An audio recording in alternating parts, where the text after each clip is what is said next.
ज्या कामाच्या पेशी नाही आहेत, ओके, किंवा ज्या ॲबनॉर्मल पेशी आहेत, त्यांना मारण्याचं काम काही सिग्नल्स पाठवतात आपल्या हार्मोन्स पासून किंवा याच्यापासून, आपले जे लिम्फो सिस्टम आहे त्याच्यातून. त्यांना त्या सिग्नल्सला हे इग्नोर करतात. या ज्या पेशी आहेत कॅन्सरच्या, आला सिग्नल, हा ठीक आहे, चल ऐकत नाही तुझं, जा. कारण रिबेल, ओके, गुंडगिरी, सगळीकडेच गुंडगिरी आहे, शहरात सुद्धा गुंडगिरी, ऐकत नाही, सरकारचं ऐकणार नाही, ओके, टार्गेट पोरं असतात वर्गात, ऐकत नाही, तसंही ऐकत नाही.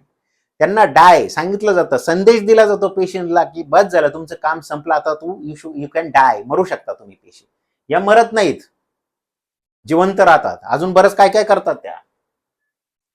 Invade into near by areas, दुसऱ्या इन्वेड म्हणजे आक्रमण करतात आजूबाजूच्या एरियावर, काबीज करतात एरिया, त्यांचा एरिया, म्हणजे